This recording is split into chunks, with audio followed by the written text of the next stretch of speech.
नमस्कार फ्रेंड्स, स्वागत है आप सभी का यूट्यूब चैनल देसा एग्रीकल्चर एकेडमी पर। और आज की वीडियो बहुत ही ज़्यादा इंटरेस्टिंग और हेल्पफुल रहने वाली है आपके सभी एग्जाम के पॉइंट ऑफ व्यू से। इम्पॉर्टेंट वीडियो है, इसलिए वीडियो पर शुरू से लेकर अंत तक बने रहिएगा और सारे क्वेश्चंस को, सारे डाउट को एक बार अच्छे से समझ लेंगे। और यह क्लास यूपी कैटेट बीएससी एजी फर्स्ट सेमेस्टर के जो इंट्रोडक्टरी बायोलॉजी का पेपर है उसके लिए इम्पॉर्टेंट है। साथ ही यूपीपी और भी कई सारे एग्जाम जहाँ पे साइंस के क्वेश्चन से पूछे जाते हैं, एसएससी का भी एग्जाम, मतलब सभी एग्जाम के लिए वीडियो हेल्पफुल है। खास तौर पर इंट्रोडक्टरी बायोलॉजी जो कि बीएससी एजी सेमेस्टर एग्जाम के लिए बहुत ही ज़्यादा जरूरी क्लास है, यूपी कैडेट के लिए बहुत ही इंटरेस्टिंग और इम्पॉर्टेंट क्लास है। इसलिए सभी लोग वीडियो को अच्छे से पूरा देखेंगे, ठीक है ना। और अगर क्लास बढ़िया लगे तो वीडियो को लास्ट में लाइक कर देना, नए अपने चैनल को सब्सक्राइब कर लेना। और आपसे एक छोटी सी रिक्वेस्ट है, आप लोग वीडियो को ज़्यादा से ज़्यादा शेयर किया करिएगा। आप लोग वीडियो देखो शेयर नहीं करते हो, बहुत ज़्यादा मेहनत लगती है क्लास को बनाने में। हम 1 से 2 घंटे का टाइम देते हैं तब आपके लिए क्लास बनती है, तो इसलिए क्लास इम्पॉर्टेंट है। और उससे भी ज़्यादा आपका कहीं ना कहीं दायित्व बनता है, आप क्लास को ज़्यादा से ज़्यादा शेयर करें, ठीक है ना, ताकि हर घर तक शिक्षा पहुँच सके। क्वेश्चन नंबर फर्स्ट, पुष्पों का अध्ययन क्या कहलाता है। सो गाइस, जो फ्लावर्स होते हैं, जो पुष्प होते हैं, इनके अध्ययन क्या बोलते हैं। एंथोलॉजी, स्पर्मोलॉजी, मिर्मिकोलॉजी या फिर पॉलिनोलॉजी। सो गाइज, स्पर्मोलॉजी में किसका अध्ययन करते हैं, बीज का करते हैं। मिर्मिकोलॉजी में गाइज चींटी का अध्ययन करते हैं, चींटी का। और पॉलिनोलॉजी जो है इसमें परागकण, इसमें जो हमारे परागकण होते हैं, जो पॉलन होते हैं, उसका अध्ययन करते हैं। तो करेक्ट जवाब हो जाएगा एंथोलॉजी। जो पुष्प हैं, जो फ्लावर हैं, इनका अध्ययन को क्या बोलते हैं, एंथोलॉजी। सो गाइज, ये हमारा फर्स्ट क्वेश्चन था। आई होप आपको वीडियो पसंद आ रही होगी। क्वेश्चन नंबर 2, सभी लोग क्लास को ज़्यादा से ज़्यादा शेयर कर दें ताकि मैक्सिमम विद्यार्थी इस क्लास को ज्वाइन कर सकें। निम्न में सत्य फल है। कौन सा फल सत्य फल है, आम, सेब, नाशपाती या फिर कोई नहीं। सो गाइज, सत्य फल क्या होते हैं, जिन फलों का विकास पुष्प के अंडाशय से होता है, जिन फलों का विकास पुष्प के अंडाशय से होता है उसको क्या बोलते हैं, सत्य फल। और परिपक्व अंडाशय क्या कहलाता है, परिपक्व अंडाशय फल कहलाता है। तो जो सत्य फल क्या होते हैं, जो सत्य फल होते हैं, इनका विकास पुष्प के अंडाशय से होता है और परिपक्व अंडाशय क्या कहलाता है, वो फल कहलाता है। सो गाइज, आम जो है ये सत्य फल की कैटेगरी में आएगा, जबकि सेब हो गया और नाशपाती ये कैसे हैं, तो ये होते फॉल्स फ्रूट, मतलब असत्य फल। असत्य फल क्यों, क्योंकि इन फलों के विकास में जो है पुष्प के अंडाशय के साथ साथ में पुष्प के अन्य अंग जैसे हो गया कैलिक्स, कैरोला, एंड्रोसियम, गाइनोसियम, ये सभी अंग भी भाग लेते हैं, तो उनको असत्य फल बोलते हैं। असत्य मीन्स कूट फल, तो कूट फल भी बोलेंगे, झूठा फल भी बोल देते हैं, है ना, फॉल्स फ्रूट भी बोलते हैं।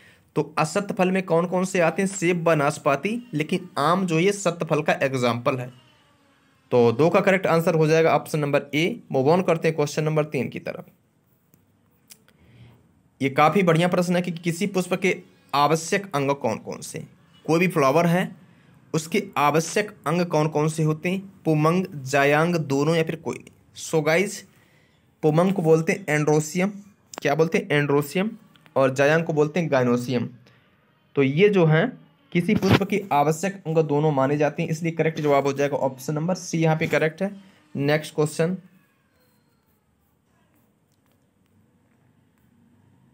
और ध्यान रहे, पुमंग जो होता है इसकी इकाई क्या होती, इसकी इकाई होती स्टेमेन, इसकी इकाई होती स्टेमेन। और जो जायांग है इसकी इकाई होती कार्पेल, क्या होती, कार्पेल या फिर पिस्टिल। पिस्टिल या फिर जो कार्पेल है ये इकाई होती किसकी, जायांग की। लेकिन दोनों यहाँ पर राइट उत्तर हो जाएगा। क्वेश्चन नंबर नेक्स्ट, सिपसेला प्रकार का फल है। सिपसेला प्रकार का फल कौन है भाई, गेंदा है, सूर्यमुखी है, दोनों या फिर कोई नहीं। सो गाइज, इसका भी करेक्ट आंसर हो जाएगा दोनों, दोनों यहाँ पे राइट उत्तर है। और गेंदा और सूरजमुखी दोनों ही कंपोजिटी कुल में आते हैं, दोनों की फैमिली क्या होती, कंपोजिटी होती है ना। ध्यान रहिए, काफ़ी बढ़िया क्वेश्चंस हैं। और सूरजमुखी की बीज दर की बात करी जाए तो 8 से 10 किलोग्राम पर हेक्टर होती है, गेंदा की बीज दर 1.5 किलोग्राम पर हेक्टर लगती है। ये पॉइंट एक्स्ट्रा है, इनको भी आप जान लीजिएगा। नेक्स्ट क्वेश्चंस,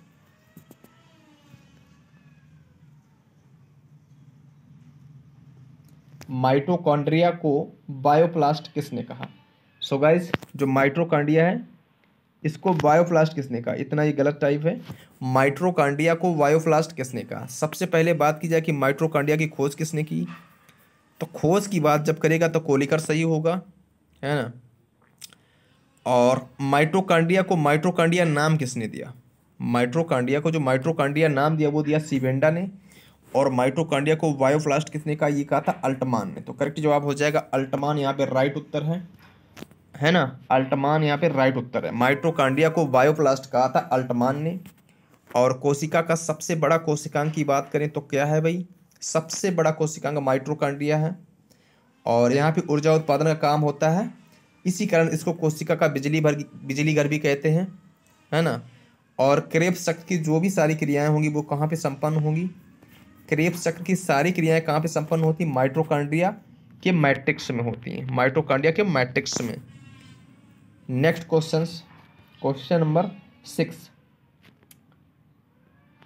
किसी जीव के जीवन की संरचनात्मक एवं कार्यात्मक इकाई है। कोई भी जीव है उसकी लाइफ की जो स्ट्रक्चरल एंड फंक्शनल यूनिट क्या है भाई? कोशिका, केंद्रक, राइबोसोम्स, कोई नहीं। सो गाइस कोशिका यहाँ पे करेक्ट उत्तर हो जाएगा, कोशिका, है ना। कोशिका की खोज किसने की थी? रॉबर्ट हुक ने की थी भाई।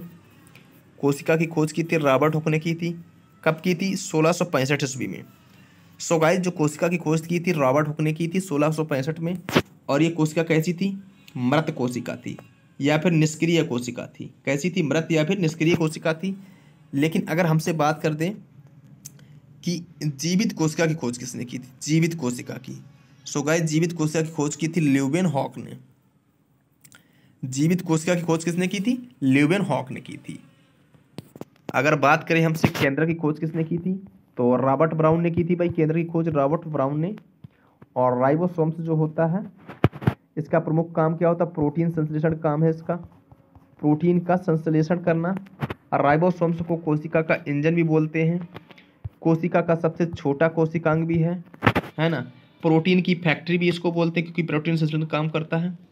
और राइबोसोम्स की खोज की थी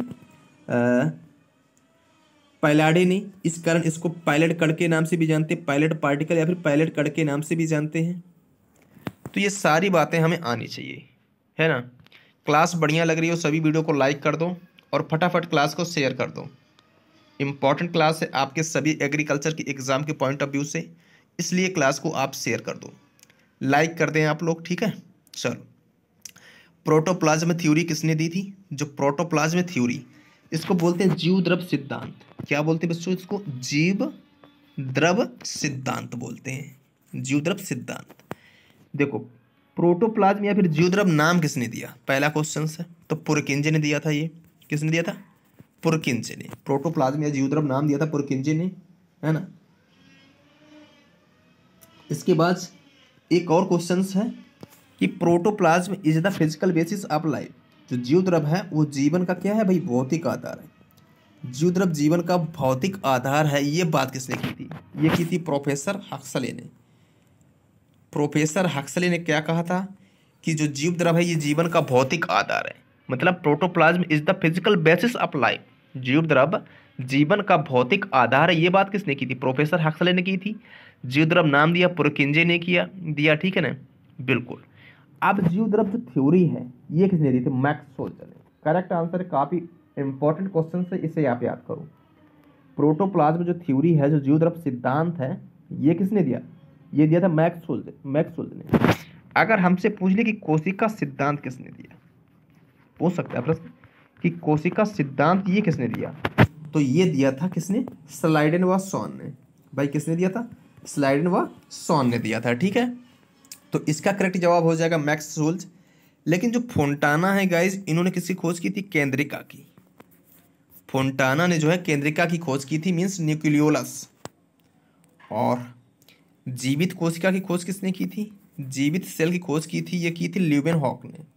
तो करेक्ट जवाब हो जाएगा मैक्स सोल्ज, क्योंकि उन्होंने प्रोटोप्लाज्म थ्योरी दिया था। Next question number 8। बहुत ही बढ़िया शानदार है क्लास, एक एक प्रश्न को अच्छे से आप याद कर लेंगे। कोशिका का रसोई घर किसको बोलते हैं? सो गाइज क्वेश्चन नंबर 8, कोशिका का रसोई घर मीन्स किचन ऑफ सेल किसको बोलते हैं? हरित लवक को, वर्णी लवक, अवर्णी लवक या फिर कोई नहीं? सो गाइज हरित लवक। कोशिका का रसोई घर किसको बोलते हैं? हरित लवक को बोलते हैं। और हरित लवक के लिए जिम्मेदार तत्व कौन सा होता है? मैग्नीशियम की उपस्थिति से हरित लवक का निर्माण होता है। ठीक है ना, बहुत ही खूबसूरत। हरित लवक के दो भाग होते हैं, एक होता ग्रेना, एक होता स्ट्रोमा। हरित लवक के कुल दो भाग होते हैं, एक ग्रेना और एक स्ट्रोमा। तो प्रकाश संश्लेषण की जो प्रकाश अभिक्रिया होती है वो ग्रेना में होती है, और प्रकाश संश्लेषण की जो अंधकार अभिक्रिया है, प्रकाश संश्लेषण की जो अंधकार अभिक्रिया वो होती स्ट्रोमा में। और ग्रेना और स्ट्रोमा जो है क्लोरोफिल यानी हरित लवक के भाग होते हैं। क्लोरोफिल के निर्माण के लिए आवश्यक तत्व की बात करें तो मैग्नीशियम राइट होता है। और कोशिका का रसोई घर भी किसको बोलते हैं? हरित लवक को। क्वेश्चन नंबर नेक्स्ट, दूध का दही में परिवर्तन किस जीवाणु के द्वारा होता है? सो गाइज दूध का दही में परिवर्तन को क्या बोलते हैं? किंडमन क्रिया होती है। किंडमन मीन्स ये फर्मेंटेशन प्रोसेस होती है, फर्मेंटेशन प्रोसेस होती है। लैक्टोबैसिलस जीवाणु जिम्मेदार होता है। तो करेक्ट आंसर हो जाएगा ए ऑप्शन से यहाँ पे राइट है। क्वेश्चन नंबर नेक्स्ट, ये काफी बढ़िया प्रश्न है कि कोशिका की समस्त उपापचयी क्रियाओं का नियंत्रण एवं नियमन कौन करता है? भाई कोशिका में जो भी मेटाबॉलिक एक्टिविटीज होती हैं उसको रेगुलेट कौन करता है?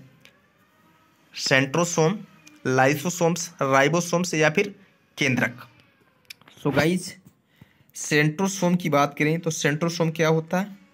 सेंट्रोसोम मीन्स होता है तारक काय। इसको क्या बोलते हैं? हिंदी में बोल देते हैं तारक काय के नाम से जानते हैं।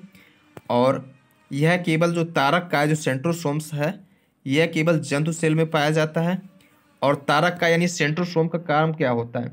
तो सेल डिवीजन जो कोशिका विभाजन होता है उसमें हेल्प करना होता है। तो तारक काय कहाँ पे पाया जाता है? जंतु कोशिका में। इसको सेंट्रोसोम के नाम से जानते हैं और कोशिका विभाजन में मदद करता है ना। लाइसोसोम्स को क्या बोलते हैं? इसको बोलते हैं आत्मघाती थैली। आत्महत्या की थैली बोल दो या आत्मघाती थैली मीन्स सुसाइडल बैग भी बोल सकते हो। लाइसोसोम्स की खोज की थी गाइज डिडुवे ने की थी, है ना। नेक्स्ट है कि राइबोसोम्स के बारे में हम लोग काफ़ी बातें जान चुके हैं। तो कोशिका की जो भी समस्त मेटाबॉलिक एक्टिविटीज होंगी उसको रेगुलेट करने का काम कौन करेगा? वो करेगा केंद्रक। केंद्रक, और केंद्रक का अगर डिवीजन है तो उसको बोलते हैं कैरियोकाइनेसिस है। केंद्रक का अध्ययन है तो कैरियोलॉजी है। केंद्रक की खोज की थी तो रॉबर्ट ब्राउन ने की थी। कब की थी? 1831 में की थी। नेक्स्ट क्वेश्चन, आरएनए का प्राथमिक होता है, सॉरी गाइज आरएनए का प्राथमिक कार्य क्या होता है? ये प्रश्न है कि जो आरएनए है, जो राइबोसोम्स न्यूक्लिक एसिड है, जो राइबोज न्यूक्लिक एसिड है ना, इसका प्रमुख कार्य क्या क्या होता है? तो प्रोटीन संश्लेषण काम होता है। इसका प्रमुख काम क्या है? प्रोटीन का संश्लेषण करना है। जल संवहन का होता काम जाइलम का, जो जाइलम है इसका काम क्या होता है? जल संवहन करना है। खाद्य संवहन ये काम होता है फ्लोएम का होता है ना। और प्रकाश संश्लेषण ये प्लांट के कार्य होते हैं। सो गाइस जो आरएनए का प्राथमिक कार्य है वो क्या? प्रोटीन का संश्लेषण करना। और ध्यान रहे जो पादप वायरस होते हैं उसमें आरएनए पाया जाता है, जबकि जंतु वायरस में डीएनए प्रेजेंट होता है। डीएनए का व्यास गाइज 20 एंगस्ट्राम होता है ना। डीऑक्सी राइबोज न्यूक्लिक एसिड इसका प्रमुख नाम है। और आरएनए व डीएनए में एक अंतर पाया जाता है, वो अंतर क्या है? सो गाइज डीएनए में पाया जाता है थाइमिन और आरएनए में पाया जाता है यूरेसिल। ये बहुत बड़ा अंतर है। जो भी नाइट्रोजनी क्षार का अंतर होता है, डीएनए में एडेनिन पाया जाता है, जबकि आरएनए में एडेनिन के स्थान, माफ कीजिएगा, डीएनए में थाइमिन पाया जाता है और आरएनए में थाइमिन के स्थान पर यूरेसिल पाया जाता है। तो ये काफ़ी बढ़िया प्रश्न था, इसे आप याद कर लेंगे। नेक्स्ट क्वेश्चन, राइबोसोम्स होते हैं भाई क्या होते हैं? अभी मैंने बताया राइबोसोम्स क्या होते हैं? आरएनए होते हैं। क्यों? राइबोसोम्स का काम क्या था भाई? प्रोटीन का संश्लेषण करना था, प्रोटीन सिंथेसिस का काम था। यही काम होता है आरएनए का। तो राइबोसोम्स होते हैं बेसिकली क्या? तो आरएनए होते हैं, है ना। राइबोसोम्स आरएनए होते हैं। क्या बात है, बहुत ही खूबसूरत। क्वेश्चन नंबर नेक्स्ट 13 नंबर प्रश्न आपके मोबाइल की स्क्रीन पर है। सभी लोग क्लास को शेयर कर दें। निम्नलिखित में से कौन प्रदूषक पौधा है? भाई कौन सा ऐसा पौधा है जो प्रदूषक है? शैवाल है, कवक है, लाइकेन है, या फिर कोई नहीं। सो गाइज प्रदूषक प्लांट की बात करें जो जो प्रदूषण फैलाता है। शैवाल के अध्ययन को क्या कहते हैं? पहला क्वेश्चन से फाइकोलॉजी। फाइकोलॉजी है। शैवाल की कोशिका की भित्ति बनी किसकी होती है? सेलुलोज की बनी होती है कोशिका भित्ति। शैवाल का प्रयोग किस क्रॉप में करते हैं? धान में करते हैं। ठीक वैसे ही कवक का अध्ययन कहलाता है माइकोलॉजी। माइकोलॉजी और कोशिका भित्ति कवक की बनी होती है काइटिन की। जो कवक की कोशिका भित्ति होती है वो काइटिन की बनी होती है। और सबसे ज़्यादा बीमारी जो प्लांट में होती है वो कवक के द्वारा होती है। अच्छा, अब ये जो कवक और शैवाल है, जैसे शैवाल हुआ और कवक, इनके बीच की कड़ी को क्या बोलते हैं? लाइकेन बोलते हैं। तो कवक और शैवाल के बीच की कड़ी को क्या बोलते हैं? लाइकेन। और सो गाइस लाइकेन का काम क्या होता? जो भी प्रदूषण है उसको चेक करने में ये मदद करता है। इंडिकेटर मतलब एयर पॉल्यूशन को इंडिकेट करने वाला जो है वो लाइकेन है। तो लाइकेन कवक व शैवाल के बीच में कड़ी होती है, कवक व शैवाल के बीच की कड़ी होती है। ठीक है, चलते हैं क्वेश्चन नंबर नेक्स्ट की तरफ। थायराइड ग्रंथि का स्थान कहाँ है? बोले तो थायराइड जो ग्लैंड है ये मनुष्य के शरीर में कहाँ पे पाई जाती है? गला है, मस्तिष्क है, कान है, या फिर हृदय में? सो गाइस जो थायराइड ग्लैंड होती है ये गले में पाई जाती है ग्लैंड। और इस ग्लैंड से जो है थायरॉक्सिन नामक हार्मोन्स का स्राव होता है। कौन सा हार्मोन्स निकलता है? थायरॉक्सिन नामक हार्मोन्स निकलता है। तो थायराइड ग्रंथि का स्थान कहाँ पे? गले में है। यहाँ से थायरॉक्सिन नामक हार्मोन का निकलता है। और अगर हमसे पूछ ले कि सबसे बड़ी अंतःस्रावी ग्रंथि कौन सी? सबसे बड़ी अंतःस्रावी ग्रंथि कौन सी? अंतःस्रावी की बात कर रहा है एंडोक्राइन ग्लैंड की, तो वो होता है थायराइड ग्रंथि। सबसे बड़ी अंतःस्रावी ग्रंथि थायराइड है। सबसे बड़ी ग्रंथि पूछे तो यकृत है ना। सबसे छोटी ग्रंथि पूछे, अगर हमसे पूछे सबसे छोटी ग्रंथि की पूछे तो क्या है? पीयूष ग्रंथि होती है। पीयूष ग्रंथ को गाइस क्या बोलते हैं? मास्टर ग्लैंड बोलते हैं। और मास्टर ग्लैंड किसको बोलते हैं? हाइपोथैलेमस, जो कि मस्तिष्क में पाई जाती है ना। तो थायराइड ग्रंथि कहाँ पे पाई जाएगी? गले में पाई जाती है ना। और एक बीमारी होती है जब थायराइड, जैसे जो भी इंसान आयोडीन की मात्रा कम लेता है तो उसका गला फूल जाता है और तब एक बीमारी उत्पन्न हो जाती है जिसको बोलते हैं ग्वाइटर डिजीज। क्या बोलते हैं? ग्वाइटर डिजीज, यानी घेगा रोग। क्या बोलते हैं? घेगा रोग बोलते हैं, या गलकंड रोग भी बोल सकते हैं। तो यहाँ पे करेक्ट आंसर ये था। तो इतने प्रश्न यहाँ से क्लियर होते हैं। Question number next. और आज की क्लास का गाइज लास्ट और अंतिम क्वेश्चन आपके मोबाइल की स्क्रीन पर है। आई होप आपको सारी वीडियो पसंद आई होगी। अब भी आप जिसने शेयर नहीं किया वीडियो को शेयर कर दो, जिसने लाइक नहीं किया लाइक कर दो, नए फ्रेंड चैनल को सब्सक्राइब जरूर कर लें। क्वेश्चन नंबर 15 है कि जो इंसुलिन है वो क्या है? सो गाइज इंसुलिन क्या होता है? वसा प्रोटीन है, वसा विटामिन प्रोटीन या फिर कार्बोहाइड्रेट। यहाँ पे आंसर सही नहीं है। इंसुलिन गाइज क्या होता है? एक हार्मोन्स होता है। इंसुलिन गाइज क्या है? एक हार्मोन्स होता है ना, जो कि किस ग्रंथि से निकलता है? इंसुलिन हार्मोन्स ये कहाँ से निकलता है? तो अग्नाशय की बीटा कोशिकाओं से निकलता है। मतलब अग्नाशय से स्रावित होता है, मीन्स पैनक्रियाज से। इंसुलिन क्या हुआ? इंसुलिन तो एक हार्मोन्स है। और जो अग्नाशय ग्रंथि होती है ये जो है एंजाइम का भी स्राव करती है, जैसे लाइपेज एंजाइम। लाइपेज क्या है? एक एंजाइम है। तो इंसुलिन एक हार्मोन्स है, लाइपेज एक एंजाइम है, दोनों अग्नाशय की ग्रंथि से निकलते हैं। सो गाइज अग्नाशय को मिश्रित ग्रंथि के नाम से भी जानते हैं। एकमात्र मिश्रित ग्रंथि कौन सी है? अग्नाशय। क्यों? बाकी जितनी ग्रंथि होती हैं वो तो एक ही वस्तु का, एक ही चीज का स्राव करती हैं। जैसे हार्मोन्स का किया तो हार्मोन्स का करेंगे, एंजाइम का किया तो एंजाइम का ही करेंगे। लेकिन जो अग्नाशय ग्रंथि है यह मिश्रित ग्रंथि है, क्योंकि यह हार्मोन्स व एंजाइम्स दोनों का स्राव करती है। किस हार्मोन्स का करती है? तो इंसुलिन। किस एंजाइम का करती है? तो लाइपेज। सो गाइस लाइपेज का कार्य क्या होता है? लाइपेज का कार्य होता है वसा को वसीय अम्ल में फर्मेंटेट करना, चेंज कर देना। जो लाइपेज होता है, जो लाइपेज, इसका काम क्या है? इसका काम है वसा को वसीय अम्ल में बदल देना। जो लाइपेज है इसका कार्य होता है वसा को वसीय अम्ल में बदलना। ठीक है।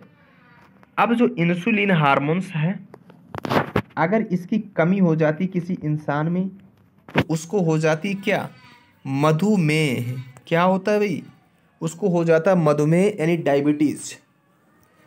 जो भी इंसान है अगर उसमें इंसुलिन हार्मोन्स की कमी हो जाती है तो इसकी कमी से एक बीमारी होती है जिसका नाम है क्या, मधुमेह, मीन्स जिसको बोलते हैं डायबिटीज। अब मधुमेह भी दो प्रकार का होता है, एक डायबिटीज मेलिटस, एक होता है डायबिटीज इंसिडिपस। तो मधुमेह बीमारी दो प्रकार से होती है, एक होती डायबिटीज मेलिटस और डायबिटीज इंसिडिपस। अब इंसिडिपस क्या होती है, डायबिटीज, इसमें बार बार मूत्र त्यागता है कोई भी पर्सन अगर जिसको ये बीमारी है। और डायबिटीज मेलिटस है तो उसका काम क्या है, इंसुलिन की जब कमी हो जाती है तो रक्त में ग्लूकोज की मात्रा जो है, जो रक्त में ग्लूकोज की मात्रा है इसकी लेवल में कमी आ जाती है जिसके कारण इंसान को डायबिटीज हो जाती है। अच्छा, नेक्स्ट है कि जो इंसुलिन है हार्मोन्स है, इंसुलिन भाई क्या है, ये हार्मोन्स है, इसकी खोज किसने की, ये बहुत प्रश्न परीक्षा में आता है। तो इंसुलिन की खोज की थी किसने, बैटिंग एंड वेस्ट ने, बैटिंग एंड वेस्ट ने जो है इंसुलिन की खोज की थी, है ना। चलिए, सो गाइस ये थे टॉप 15 क्वेश्चंस। आई होप आपको इंट्रोडक्टिव बायोलॉजी के ये 15 क्वेश्चंस पसंद आए होंगे। सो गाइस इस वीडियो में यहीं तक, और वीडियो को ज़्यादा से ज़्यादा लाइक शेयर जरूर करें, है ना। नए फ्रेंड चैनल को सब्सक्राइब कर लेंगे। मिलते हैं नेक्स्ट क्लास में बहुत ही जल्दी, तब तक के लिए नमस्कार, थैंक्स फॉर वॉचिंग।